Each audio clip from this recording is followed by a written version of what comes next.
Welcome to Accented. Welcome to Accented. Tonight, we have the honor of speaking with screenwriter and novelist Brandon Hoang and writer, director, and producer Elizabeth Ai. My name is Philip Nguyen, and I'll be your co-host slash MC slash hype man for Accented Dialogues in Diaspora, presented by the Diasporic Vietnamese Artists Network for tonight. Welcome, y'all, to the premiere of our 5th season of Accented. DVAN's mission is to foster diasporic Vietnamese and Southeast Asian literary voices. We empower artists in the diaspora and champion our complex and diverse stories. We are refugees, immigrants, survivors, and descendants, and our stories must be heard. And if you like what you're hearing so far, please consider donating to support the show. You can do so by visiting dvan.org/donate or click the support link at the bottom of this episode's description. At the end of the show, we'll have a survey link for y'all to fill out. It's really important for us to get as many surveys as we can so that we can continue to vie for grants and funding to keep the show going for more seasons to come. At the end, I'll also share a QR code on the screen share for all of y'all who are joining us via Zoom. And for those of y'all who are listening to this later, as a podcast, we are on podcast. The Accented Show is available via podcast on Spotify, Apple Podcasts, and wherever you get your podcasts. So please listen and leave us a rating/review. This conversation in particular will be available on Spotify and Apple Podcasts released next Friday.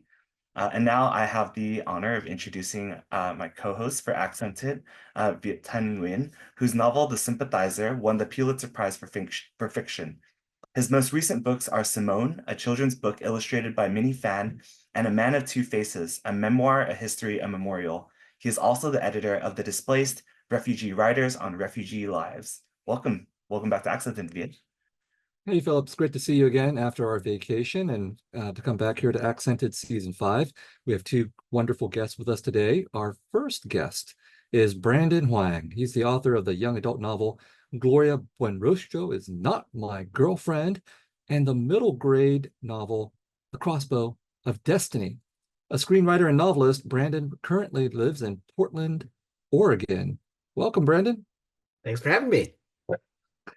Our second guest is Elizabeth Ai. She is an Emmy award-winning producer whose directorial debut, New Wave, premiered at the 2024 Tribeca Festival and was awarded a special jury mention for new documentary director. Hi, Elizabeth. Hi.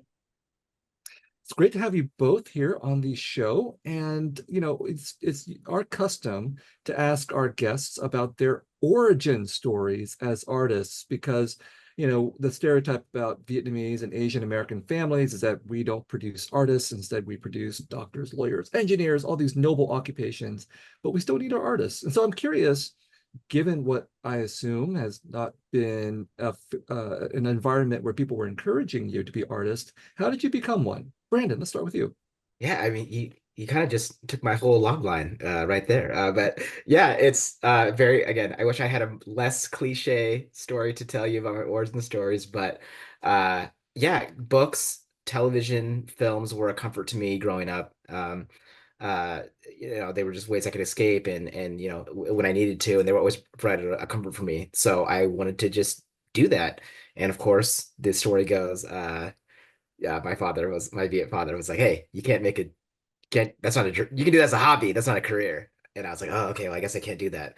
But of course, ended up the other Viet part of me being that stubborn, I have to go ahead and prove him wrong. So yeah, I went out and wanted to write stories, children's books, and then I moved to Los Angeles to pursue a career in film and television. And so that was my origin story.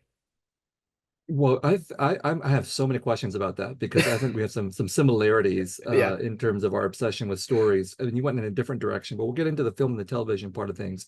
That actually connects right to Elizabeth because you're a producer and a director. How did you get started as an artist?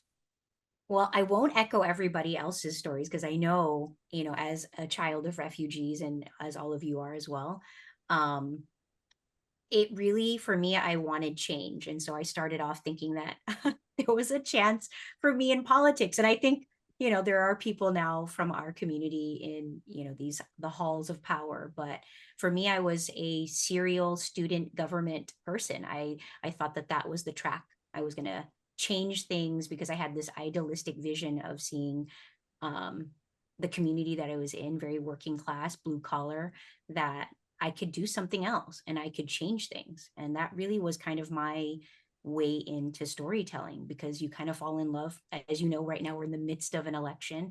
Um, I was very much in love with the narratives about where these people come from and the idea that maybe me too, that I had a shot at it. So actually from middle school through my last year at university, I was in student government. I ran for office. I like every seat. I've been a treasurer, a secretary, the president of the class. I campaign managed for other people. And when I got to USC, I realized that it was the story of the haves and the have-nots, and it pretty much blew my mind because we know that corruption starts young, and it was there when I was like side by side with people who were the children of lobbyists, other people in office, former people in office, people's whose parents were CEOs of major corporations, when I felt like I don't have a fucking chance at this. There's no way in hell. So immediately I was like, oh, okay, business poli sci, maybe I'll actually do the thing that I like, which is storytelling.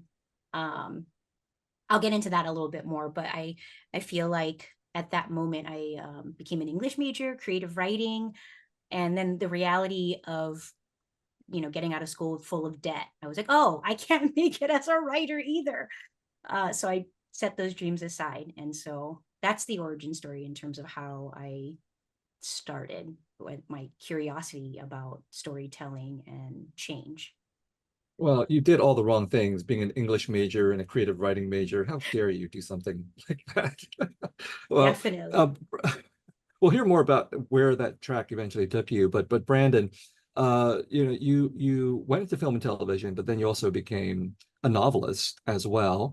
And you now have two novels to your credit. The new novel is Crossbow of Destiny. Tell us about that novel and who is it for? Yeah, it's an interesting story about how that got made to be. It was basically during the height of the stay-at-home orders, uh, when COVID was, at its peak, and I was watching my daughters at home, and we were reading books, a lot of books to pass the time when they were not in school. And my oldest kept gravitating toward a book of Vietnamese legends, Vietnamese folklore.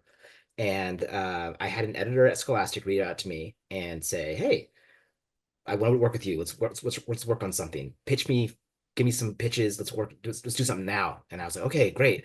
And we were just reading this. I just thought back to the book of these Vietnamese folklore, and I was thinking, what if we did Raiders of the Lost Ark for kids set in Vietnam? And that was the pitch that sold it. So the log line of the story is it's a mythical weapon in Vietnamese folklore that turns out to be real, and it's a race against time to get it before the bad guys do. And that's what sold that book. And so yeah, in middle grade, it's very middle grade. Very middle grade. And now I'm like, okay, Goonies set in Vietnam. I'm trying to think of every other possible, Yes. Hollywood story that Americans would understand that we could pitch it in that way. And so that's kind of sad. I mean, it's great, but it's also kind of sad. Like we also have to, when we think about these stories, in order to pitch, we have to orient it towards an audience that would understand what the connection would be. Did you find challenges then? I mean, so you said it's Raiders of the Lost Ark set in Vietnam, but once you got into the Vietnamese story, did you find challenges with non-Vietnamese people understanding that story? I think it's the folklore itself, you have to pitch that first in order to get everyone on board to see what's this weapon, how is it tied to Vietnam? And there's multiple versions of it, and I don't read Vietnamese, so it was very hard to go online, find out, cross-reference which stories find the one that will work, take bits and pieces from here to make the story work for just to get the baseline of the folk tale right. And then but the fairy tale itself is almost I've heard it's considered like the Romeo and Juliet of like Vietnamese folktale. So it's exciting. It's got drama. It's got it's a very exciting story. So that was easy to sell to people that weren't familiar with it. It's a pretty exciting story on its own. And then to put that in contemporary timeline with kids going after it, um, yeah, it actually wasn't that hard of a sell. I mean, knock on wood, it was actually pretty easy because it is an exciting story that people haven't heard of before. Yeah. Well, let's hope that, young people out there will listen to this and they'll be like, good, it's easy to be a writer. I can do this too. Yeah. So Elizabeth, you went down a different track after your English and creative writing majors. You became a producer and a director, and we're here to talk about your directorial debut, New Wave, which really, when I watched it, just brought up all these memories for me because I am also, I believe, part of the New Wave generation. I am not sure that everybody who's listening to us will know what New Wave is. So tell us, what is New Wave? Wow. Well, new wave is really big. It's a huge umbrella term. And I think a lot of people say they know what new wave is. And, they'll bring up bands like, well, it's, the Velvet Underground or some other people, the bands like in that space. And then they'll say it's Duran Duran or it's OMD, it's Depeche Mode. And the new wave that I grew up with was totally different, or at least it was a subgenre of this larger umbrella of music that people liked and talked about.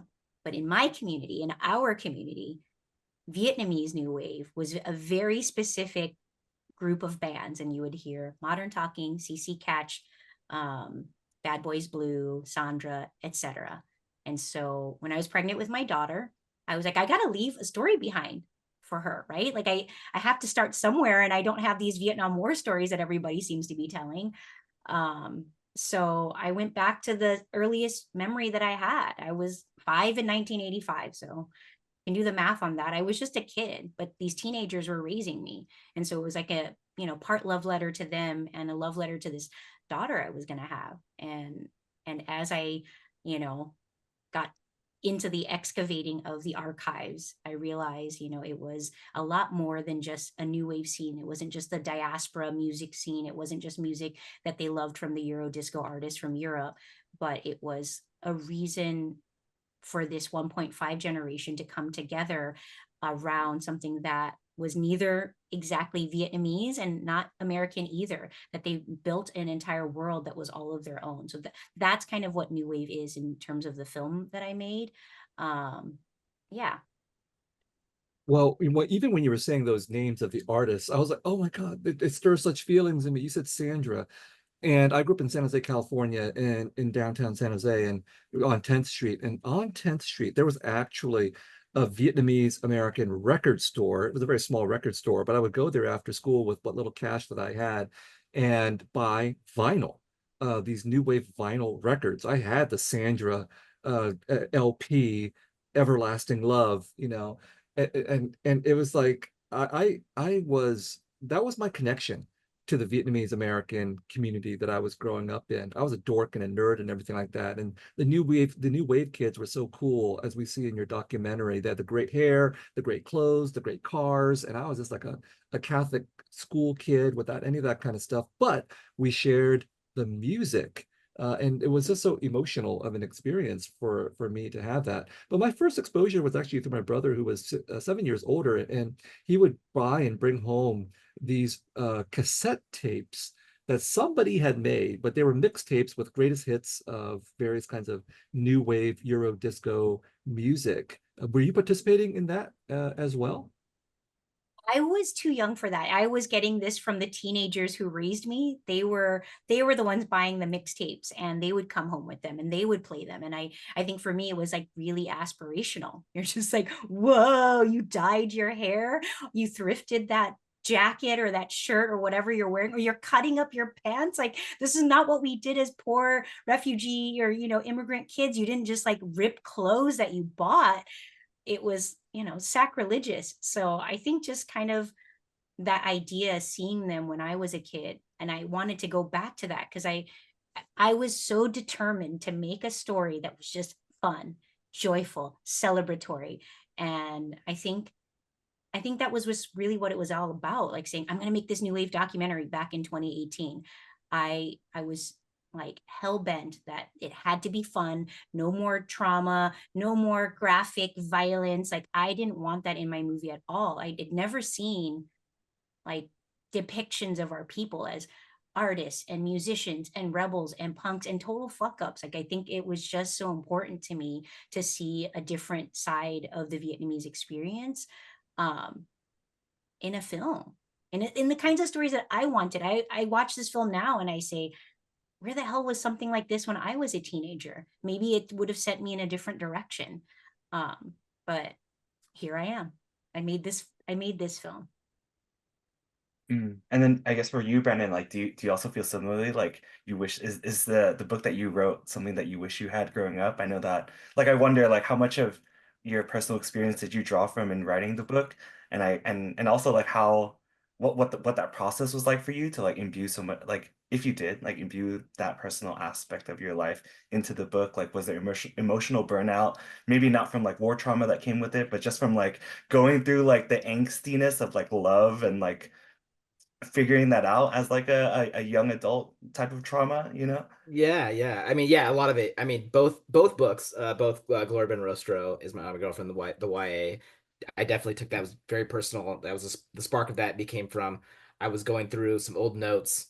I'm a big pack rat. I'm very sentimental, and I was going through some old notes, having to throw things away, and I came across notes from the a friend of mine who was the basically the Gloria of my neighborhood of my school, and brought back a lot of emotions and things like that. But yeah, also too, like writing that book, he doesn't ever the main character is named Gary Vaugh, and he's Vietnamese, but he I never explicitly talk about his insecurities about being Vietnamese, but I definitely use that in his writing his character growing up and being like, man, all these white guys get all the girls all the time. This what there's you have this insecurity about like seeing in TV and film and like all these insecurities about being like, oh man, if I was white, I wouldn't have this problem with romance, and, like all these kind of things. You're like trying to find an answer to it, right? So yeah, and we there weren't also just Vietnamese characters in the stuff that we were I was reading, and I remember watching Temple of Doom and Goonies and being like, "Oh my God, there's a Viet kid on here. Is that allowed? Are we allowed to be in this kind of stuff? No, I've never seen this before. It blew my mind." So yeah, I mean, I'm always going to be writing Vietnamese characters in all my stories because we gotta correct this balance. I don't care what I'm doing. I'm going to be pushing Vietnamese characters every single thing that going to be doing, and also yeah, and then also very well in Crossbow Destiny, I was doing the same thing.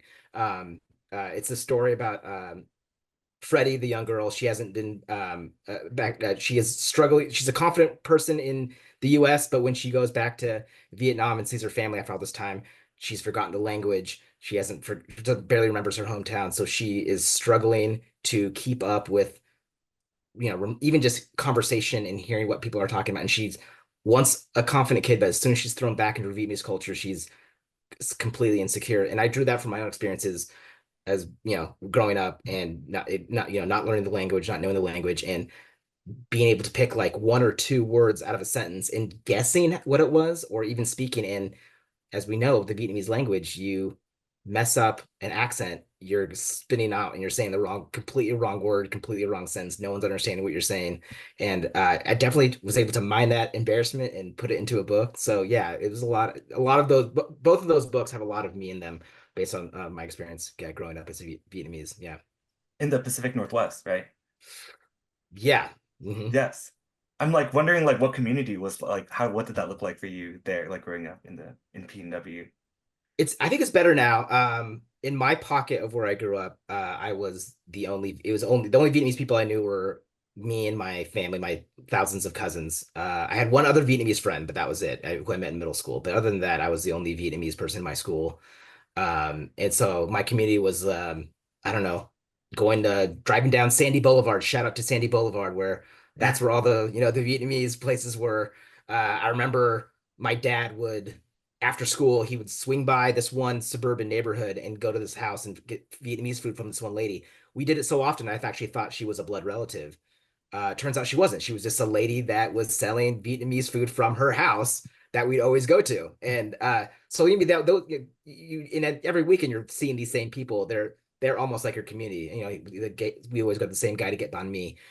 our usual spots. These become people that are in your lives. And again, I would visit so frequently, I thought they were my blood relative when they weren't. So, yeah. Yeah, and it kind of helps when everyone's like a go back, like, and then you're Yeah. just gone to everyone, right? Oh, yes, exactly. I mean, everyone's back, go, everyone. Yeah. And to this day, actually, I'm sure there are people I'm calling back and go that actually even aren't even related to me at all. But I'm like, wait, I just don't even know. You're just calling everyone that. Yeah. And then Elizabeth, like in New Wave, the documentary, like we get a glimpse into your family and how you grew up also like driving down streets. Could you talk a little bit about what community was like for you and also like what the reception from the community has been like as you've premiered the documentary in several different places and it's Yeah. screening. I'll answer the first question. What community was like was very much the kitchen sink. I didn't have a mom and a dad growing up. So that was a big part of shaping my experience and a big reason why I kind of like shut out a lot of memory for myself in the process of making this film. So it was a huge excavation to get back to these, memories that I have in the film. I think I'm like, okay, don't get so emotional. It was really just kind of like going back saying I had these uncles and aunts. I gotta like really embrace that. I think it's so painful to think about that experience being both joyful and very traumatic to me, because I have a 5-year-old daughter now, and I'm like, I'm not going to let some 15-year-old like take care of it, take care of my kid and just run around town with her and take her wherever. So I think it's a very mixed bag thinking about that time. But I think I'm very fortunate because there were a lot of people that had even less than I had, and to have been cared for by these kids that had to take on this responsibility of being my caretakers at such a young age. The fact that they took it on and cared for me is kind of like the foundation of the film. It's like that anchor of new wave music is what just brought me back to that. I'm trying to like hold back tears right now. I don't know why I'm so emotional every time I bring it up, but yeah, I don't know where I'd be if I didn't have uncles and aunties, and it ended up being like their extended friends and, people that they got married to just became all the go and the Joe and all that stuff. They just all became like family. So it was very much like a village raised me. So when you ask about that, I'm like, yeah, I don't know. I just was raised by so many people in the community. And it was always kind of like, I had my mom's side had, what was it? One auntie and 7 uncles.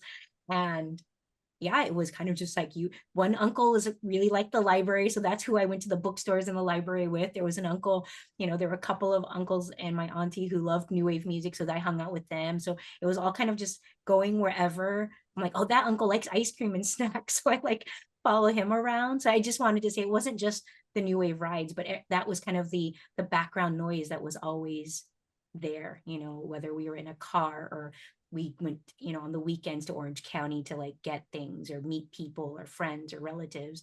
It was that thing that just kind of was a constant. So in a way, new wave raised me too. So to get to where I am now, decades down the road, to realize that, because I definitely shunned it for a long time. I just said, you know what? I cringe when I became a teenager in the 90s. This is not my music. This is not cool. This is like old people music. But to come full circle around that, and say, oh my God, how could I? This thing is magical. It's, everything about it, the stories behind it, the pop stars that came from the V pop before we even, had the term V pop. I'm in awe of all of them. And I think like a lot of times in our own community, we're always looking at who's the brightest star, who can we connect with. But I also, there's something to be said about just the people right here in our community, like that are the heroes, like that do take on these burdens that they shouldn't have to, and they do, and they should be celebrated. So I don't know, I wanted just to talk about the larger community rather than car rides that I was in where I heard new wave music. I felt like it was so much more expansive than that. This is Accented Dialogues in Diaspora. I am Viet Nguyen, one of your hosts, along with Philip Nguyen. We are talking to director Elizabeth Ai and writer Brandon Hoang. Now, Brandon, you're writing middle grade novels. I do not write middle grade novels, so for me this is really interesting to talk to you, because I'm wondering, when I write fiction, I know I'm writing mostly to adults, unless I'm writing my children's books. You're writing to middle grade audiences and possibly their parents. Is that difficult for you to do, or are you in your own mind a middle grade person yourself, and you're on the same wavelength with the audience that you're writing to? Yeah, I love writing for kids. That's what I always wanted to do. Young adult, middle grade. It was a dream. I've been so lucky and so fortunate to be able to write and publish 2 books in each one of those genres. It was a yeah, it's not hard when you feel like a kid and you are writing for kids. I feel like for me personally, I light up whenever when anyone talks about their favorite books as a children. Like I don't feel like you don't love a book as much as you did when you were a kid. So if you can ask someone, what was your favorite book growing up? And they light up immediately. I mean, everyone's got their favorite adult books. I love adult books as well. But I feel like as when you're a kid, and at least for me, when I could light up whenever I talk about kids' books and what really I read this book saved me during this period of my life. This book saved me at this different part of my life. And I just was like, oh, how cool would it be to write someone's favorite book as a kid and be that like lifeline that I had. So yeah, I just think that if I don't know why I'm able to tap into that part of my younger self and sit through that lens, and that's how I write. Yeah, so I mean, both of your books have connections to Vietnamese communities in different ways. And was that a deliberate choice? I'm assuming when you were growing up, you were not reading the books and stories that had Vietnamese content in them. So was there a relationship between that and then deciding to focus your, at least these 2 books, on Vietnamese people?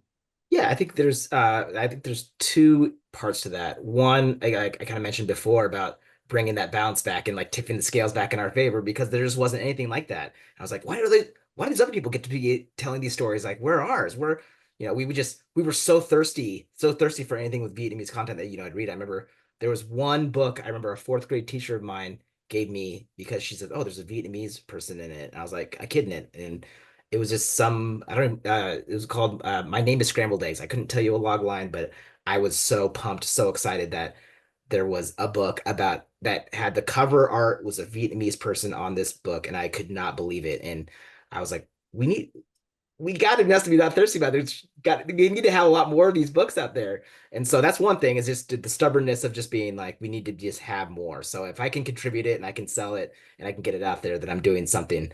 And 2, I think it's just also just I draw from when I'm writing, I'm drawing from my own experiences. Um, at least for now, like the 2 books are very much big pieces of me. And as a Vietnamese author, I'm drawing from my own Vietnamese experiences. It's an easy way to grab content and mine that content. And if I can mine it and get some money off it, that how Viet is that? It's extremely Viet. Everybody hustles. And in Elizabeth's documentary, New Wave, we see a lot of hustling going on. But we see a lot of, well, people are also, by the way, talking about music and youth and angst and sex, although I don't think we see any sex, but there's talk of sex and drugs and Yes. all this kind of thing that I thought, I was like, oh, wow, this really did happen on the scene. Of course, if you're watching Paris by Night, all of that's kind of scrubbed clean. It's only an implication, but you don't see anything. But then we hear some behind the scenes stories about what people were actually doing.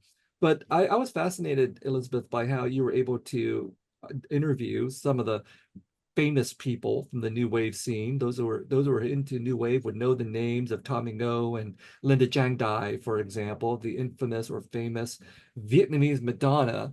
And in the 80s, when I was starting to listen to that music, she was a scandalous figure, as you Yeah. show in the documentary, the way that the older generation was reacting to her and the way that the younger generation was looking up to her. as somebody who was really breaking all these boundaries and living this fantastic lifestyle that many of the younger people wanted to live, and many of the older people were terrified by, because it just seemed so alien to their lifestyle. How did you find her? And was it hard to persuade Linda Jiang Dai to participate in your documentary? Yes. Yes. It was very hard. She is, and I say it with a lot of love, she is a very challenging person. And I think you can all see, I think you saying things like, she was scandalous. Of course, I think even worse, I grew up, with this on the background. You're whatever occasion it is, it's some ancestral day and we're there and Paris by Night is on. And the moment she comes on, my grandfather is like spouting off all the words, all the expletives in Vietnamese. I'm like, I know those words. Because he said them so often about women who dress like that. And particularly it was Madonna and Linda Jiang Dai. Like that was where you would ever hear those words. Like, don't do that because you're, you'd be like that. So she is very difficult and very guarded because of that. I think it's so incredibly challenging to be a woman in America in this puritanical space, and it's still very challenging today. So what can you just imagine? Everybody just, or most people, the vast majority of our community got here, and within less than 10 years there's a woman wearing a bikini from our community dancing on stage. The moment Madonna was doing it, she was doing it. It's not like she waited 5 years. She was like, oh, that's what they're doing on MTV, me too. She just like was like, I'm gonna wear a bikini. So she, I think she had to live up to all kinds of expectations, and she was paying the bills for her family. So it makes a lot of sense. I think without getting into the details of the challenges that I faced, I also like have a lot of compassion for her. I think she's, I don't, I'm gonna stop myself right now about what I know about her, and hope everybody gets a chance to see the film. But I think on the surface, she's, I think you'll see that she is, she's been through a lot, and her family, we've all been through a lot as a community. But I think very specifically Madonna, I mean, not Madonna, our Vietnamese Madonna, Linda Jiang Dai, like she has had the tabloids tear her apart. She's had, people young, like our generation, the second gen, the first gen, everybody's torn her apart. Yet at the same time, she's like celebrating. Every time she comes around, people want photos with her. But like as soon as she leaves, they're like talking smack. I find that to be, it tracks for our society. In today's age, she would be on TikTok or Instagram, Oh my God. immediately recording herself doing these things. So it was really, I mean, it was the impact, I think, of Paris by Night and her videos and so on, that had the equivalent impact of social media today. It was so immediate. That, she was, as you said, immediately turning mainstream trends into Vietnamese American specific trends, and even calling her the Vietnamese Madonna. She is her own person, but there's a sense that she was copying Madonna. And when you watch the documentary, you see that even though she had this glamorous lifestyle for Vietnamese people, she still had to make a living. So after the glamour died down, she had to open a sandwich shop and live off of that. And so there is a lot of poignancy for me to watch it, to understand that the glamour and the scandal were still within a very small community, and that wasn't going to be enough to sustain a Madonna kind of lifestyle. So if Madonna was being torn down, nevertheless, she made hundreds of millions of dollars. So there was that kind of a compensation. And Linda Jiang Dai did not get that compensation. And so many of her generation in different ways did not get that compensation. And as you said, there's a personal cost to her career and her ambitions. And in your documentary, you've decided to also turn the narrative not only towards the new wave community and its shows and its audiences, but into your own family and the costs of the immigrant and refugee experience for your family and for others like you of that generation, which resulted in the importance of popular culture like new wave as a way of survival. Can you tell us a little bit about why you decided to make the documentary even more personal by incorporating your family trajectory and your mother-daughter story into it? Yeah. I'm going to take a beat.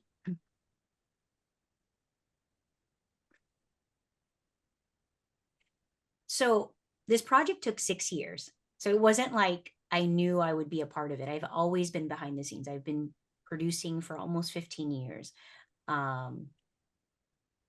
So when I started on this project the first few years, I never thought for a moment I would ever end up in front of the camera. So I think the narrative got very personal because there are so many people, there's so many pop stars, there are dozens of interviews that are on the cutting room floor because they didn't make the narrative. I could only tell one story. I only have like about, 80, 90 minutes to tell this story, and I had to choose. And as I got close to the first assembly rough cut towards the end of 2022, it was like that joy, celebratory narrative that I wanted to tell. There were a lot of people that said, it's fine. Yeah, this is great. You have like a historical piece. You're preserving a piece of history for the diaspora. This is great. But then I think the people who are much closer to me, advisors, my editors, my producer, Rachel, they were like, but what is the story that you want to tell? This is your first film. What are you trying to say? And I think that really, I had been doing the thing that I had been doing to myself my entire life, which was dismissing myself and dismissing trauma and dismissing the impacts of that and how it shaped me and how it shaped my community. So it had to shift.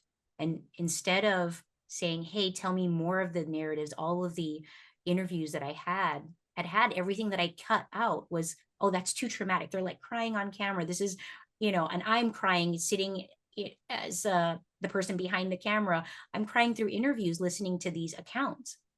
And I didn't, the film isn't like,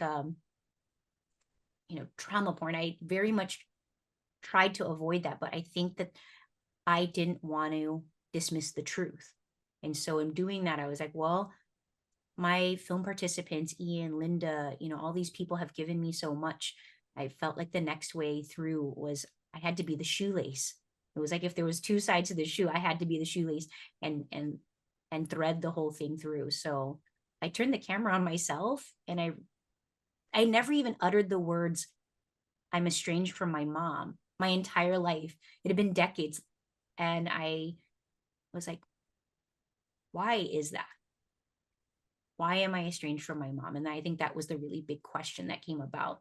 And I have Ian and Linda to thank through this process, because Linda she's kind of like represents the past, somebody who's holding on to a narrative, and Ian, really kind of comes full circle in this narrative to closure, getting through something. And I think for me, it was like, well, what am I going to do? What's my story? And that was for me the biggest turning point, was like, oh, this is a gift now. And I'm either going to take this shot and say, I'm going to tell my story. And I don't know, I wasn't out to make amends or anything. I don't want to spoil the film. I just had to reflect on what I had been through and where I wanted to go. And that's what the film is. It's like a meditation on what's next for me. And we do have a clip from the New Wave documentary that I'll cue up so we can share with our audience now.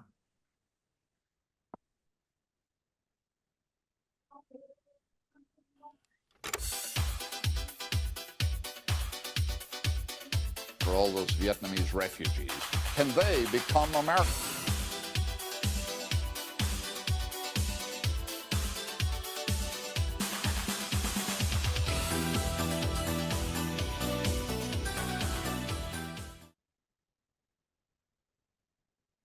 Right. Yeah, this lingering question: can the Vietnamese refugees become American? I I think that's something that we're, as a community, still trying to grapple with. I mean, I want to pitch this question before, Brandon, with Brandon, we have if you have your excerpt ready, just queuing you up for the excerpt of your book. But I want to, pitch this back to Viet too, on this, like, can Vietnamese refugees become American? I know you've written about, meditated, and thought a lot about this particular question. And, as this is our fifth season of Accented, we've been able to talk to a lot of different guests on this question, particularly like, how do we find our place, our community in the like in this abstract idea of what community is it possible for Vietnamese refugees to be or become American? If you could share a little bit of your reflections on this question that I think the New Wave documentary, between the snippets of history that we are introduced to, the folks who participated in the New Wave movement, if you can call it that, and then Elizabeth's own personal history attempts to answer. Well, I think our two guests clearly demonstrate that Vietnamese people can become Americans. And you know, the so much of our work in DVAN and through this show is showcasing artists and writers and talented creatives who have, in each of their own ways, established their place in American society, even if that place is an ambivalent one sometimes, as Elizabeth's documentary shows. And sometimes the place is something that can be celebratory, as I think Brandon's work shows as well. So we have a whole range of possibilities. And you know, we're living through a time period in which the country is divided once again, and even the very idea of what it means to be an American is in question. So that's the larger framework, I think, in which this has to be understood. Of course, we can be a part of the United States, but what does it mean to be a part of the United States? What does it mean to be an American? And these are open-ended questions. They're very complicated questions. And I think that, you know, so much of the work around Vietnamese American culture has been about trying to demonstrate our Americanness, but so much of my own work has been to try to demonstrate, well, to be an American is a complicated, beautiful, and sometimes terrible thing. The same kind of terrible history that brought us as refugees and immigrants, or our parents and grandparents, to the United States, that history is being repeated over and over again. So, you know, the beautiful complexity of the United States is what we are always investigating. Thank you. And Brandon, passing this one over to you. If you could share with us a snippet of your work. Sure, yeah. This is from The Crossbow Destiny. The tall, empty beer glasses cluttered what little space was left on the table. The adults toasted and threw back their glasses, each one vying to be heard over the others. Freddie thought she'd get whiplash trying to keep up with the frantic conversation. Liang had been right. Freddie was getting better at understanding Vietnamese, but it still wasn't great. If everyone would just slow down a bit, it might give her a chance to decipher the chatter. But Vietnamese is not a slow language, and no one patiently waits for another person to finish their thought before shoving right in. At any given moment, 3 or 4 different subjects are being discussed at the same time, and loudly. Now Freddie regretted sneaking off with her friends Tosh and Nisa all those weekends she skipped out on her Vietnamese lessons. Her mom never missed an opportunity to remind Freddie that she had paid good money for her to study Vietnamese from the monks at the local temple, along with all the other good Viet kids. She wished she could magically swap places with her cousin, who was laughing along. Vietnamese flowed from Lynn like the same perfect notes that wafted from her piano, trickling along like a sweet, serene, babbling brook. Whenever Freddie tried to join in, her words felt like choppy, salty waves pounding against a sea wall. Between servings, Freddie kept looking forward toward the courtyard, hoping that her grandfather would join them. But he never came, and eventually she grew tired of waiting. Maybe she'd try to coax him out of his bedroom the next morning, but for now, a warm shower was calling to her. It was not like she was contributing to the conversation anyway. "Where are you going?" her mom asked as Freddie got from the table. "Đi tắm," said Freddie, dipping her toes in Vietnamese. A hush fell over the room. Freddie stiffened. She went cold and then hot all over. Back Pan snorted, unleashing a belly laugh. A smattering of chuckles followed suit. Lian's hand flew to her mouth, covering a smile. She quickly reset herself and tried tossing Freddie a life preserver. "You're going to a funeral?" "Bath! I meant I'm going to go take a bath." As Freddie stood there, she could feel a warm, humiliated flush spread across her body. The language is delicate in that way. One accent slip could change the entire meaning of the word. "Oh, honey," Freddie's mom reached out to her. "We're not laughing at you. It's cute." Cute? Her terrible accent was cute? That somehow made it worse. With her uncle's laugh ringing in her ear, Freddie bolted to the courtyard. Snaps. Thank you, Brandon. Um, just as we wrap up our season premiere of Accented Dialogues on Diaspora, I want to thank you both so much for joining our program, and to all of our listeners who are listening to this on the podcast on Spotify and Apple Music for joining our conversation. Our last question to close out tonight's show with y'all is what's up next for y'all? Where can we find you? How do we follow you? How do we stay in touch? We'll start with you, Brandon. I'm on all the socials. Brandon Hoang writes. I have my next project is a graphic novel coming out with Top Shelf in 2026. It's called The Secret of Aethria, The Inventor's Eye, and not surprisingly, stars a Vietnamese protagonist. And of course, I'm on sub. Gotta keep going. Keep hustling. I'm on sub with another one right now. Hope I can sell another book. So Nice. No shameless plugs here, only regular plugs. Thanks, Brandon. And Elizabeth, over to you. Okay, what's next? I have a book that's going to be on shelves next week. I feel so excited and so grateful to everybody who contributed to this book. It's called New Wave: Rebellion and Reinvention in the Vietnamese Diaspora.